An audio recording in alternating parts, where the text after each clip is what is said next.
अस्सलाम वालेकुम everyone.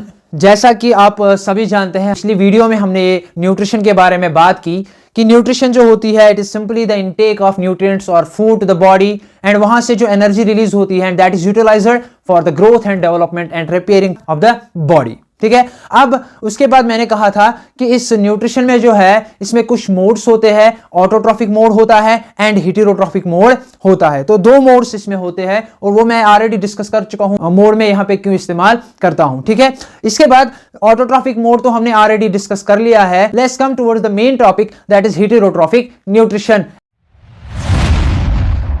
Al Raib Academy. Heterotrophic nutrition, as the word indicates, as the word itself says, it is heteros, that means different. ठीक है, तो यहां पे जो भी ऑर्गेनिज्म होता है वो डिपेंड करता है दूसरे ऑर्गेनिज्म में फॉर इट इज फूड। अपनी गिजा के लिए वो किसी और ऑर्गेनिज्म पे डिपेंड करता है, डायरेक्टली और इनडायरेक्टली डिपेंड्स अपॉन ऑटोट्रॉफ्स, और जिन्हें हम प्रोड्यूसर्स भी कहते हैं। ठीक है, नाउ हेटेरोट्रॉफिक न्यूट्रिशन क्या होता है? फिर we can say it is that mode of nutrition in which organisms depend on other organisms for their food and heterotrophs are also called as consumers. Why?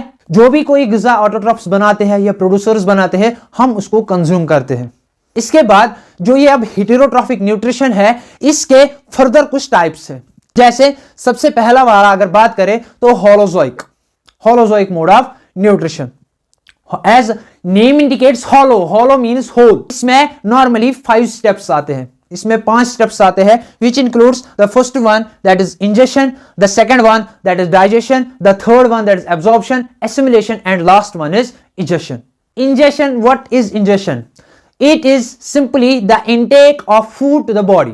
अपनी बॉडी तक गिजा को पहुंचाना, इसको हम इंजेशन कहते हैं। ठीक है, इसके बाद this ingestion is followed by digestion. Now digestion क्या होती है? The break down of complex food into simpler substances. बहुत जो ये हम गिजा खाते हैं, कॉम्प्लेक्स सबस्टेंसेस को छोटे छोटे स्ट्रक्चर्स में या छोटे छोटे मटेरियल्स में कन्वर्ट करना या ब्रेक डाउन करना, उसको हम डाइजेशन कहते हैं, विच स्टार्ट्स फ्रॉम द माउथ। या जो यूनिसेलुलर ऑर्गेनिजम्स होते हैं उनमें एंजाइम्स की डायरेक्टली जरूरत वहां पे पड़ती है। And then this digestion is followed by absorption, जहां पे क्या होता है कि जो भी अब हमने ये मटेरियल खाया, अब जिसकी ये डाइजेशन हो गई, अब इसकी क्या होती है? एब्जॉर्प्शन होती है। दैट मीन्स ये जो पूरा मटेरियल है, ये सारा मटेरियल जो है इसको एब्जॉर्ब किया जाता है through villi.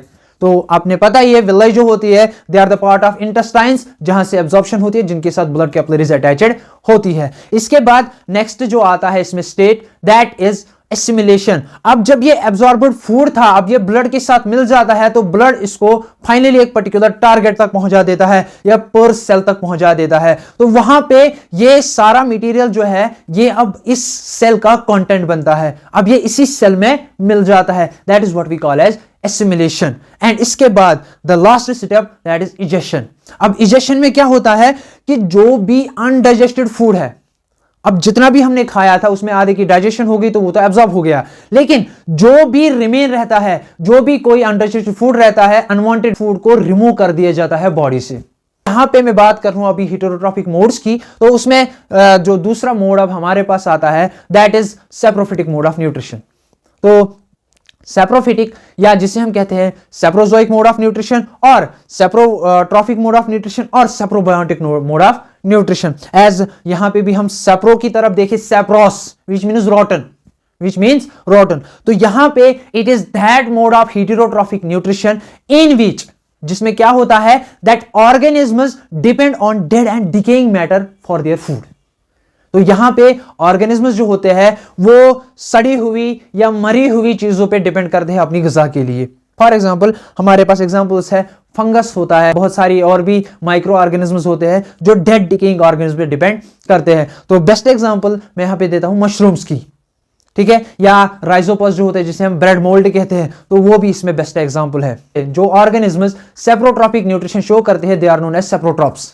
They are known as saprotrophs।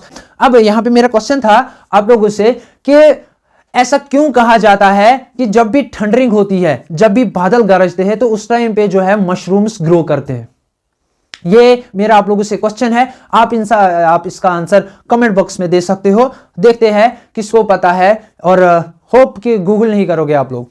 चलिए, तो नेक्स्ट जो है तीसरा वाला, that is parasitic mode of nutrition. तो अब पैरासिटिक मोड में क्या होता है कि इसमें भी है तो मोड ऑफ हेटेरोट्रॉफिक न्यूट्रिशन ही, तो इसमें भी ऑर्गेनिज्म क्या करता है, दूसरे ऑर्गेनिज्म पे डिपेंड करता है अपने फूड के लिए, अपने शेल्टर के लिए, ठीक है, और उसको नुकसान भी पहुंचा देता है। In this mode of heterotrophic nutrition the organism depends on other organism for its food and shelter.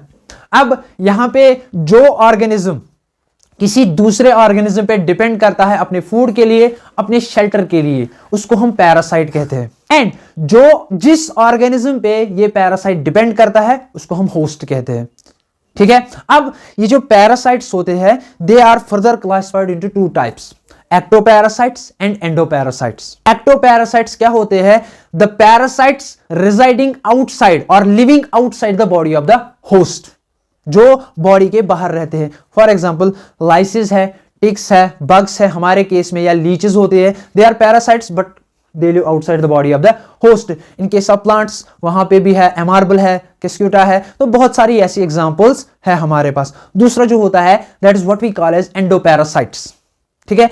यहां पे पैरासाइट्स में ectoparasites which are living outside, and दूसरा है endoparasites, as name indicates endo, inside.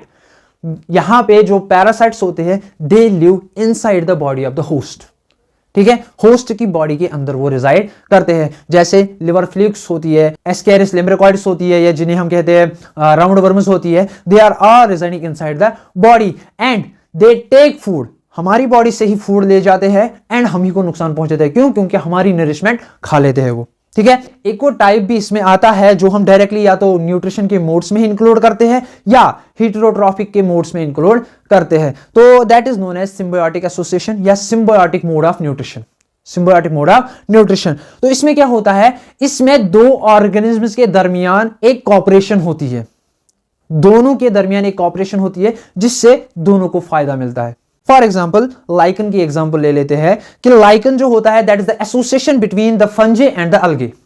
फंजे और अलगे के दरमियान एसोसिएशन होती है एंड क्या होता है कि अलगल पार्ट जो होता है वो फंजे को फूड प्रोवाइड करता है एंड फंगल पार्ट जो होता है उसे प्रोटेक्शन प्रोवाइड करता है। तो दोनों एसोसिएशन में रहते हैं, दोनों को फायदा मिलता है, एक को प्रोटेक्शन मिलती है, दूसरे को फूड मिलता है, ठीक है। इसी तरीके से जो राइजोबियम बैक्टीरियम होता है जो ल्यूगिमिनस प्लांट्स के साथ एसोसिएशन में आता है, वहां पे भी एक को फूड मिलता है, दूसरे को नाइट्रोजन मिलता है। तो दिस इज सिम्बायोसिस, या जिसे हम म्यूचुअलिज्म कहते हैं कि दोनों को फायदा मिलता है। यहां पे जो रिलेशन रहती है दैट इज +1+1, इसको भी फायदा मिलता है, इसको भी फायदा मिलता है। तो ये हो गई हेटेरोट्रॉफिक मोड ऑफ न्यूट्रिशन। अब हमें पढ़ना है न्यूट्रिशन इन ह्यूमंस, या जिसे हम कहेंगे holozoic mode of nutrition. Humans में कैसे होती है, या जो इसमें 5 स्टेप्स आते हैं वो 5 स्टेप्स हमें इलाबोरेट करके पढ़ने होंगे, लेकिन वो हम समराइज करेंगे नेक्स्ट क्लास में।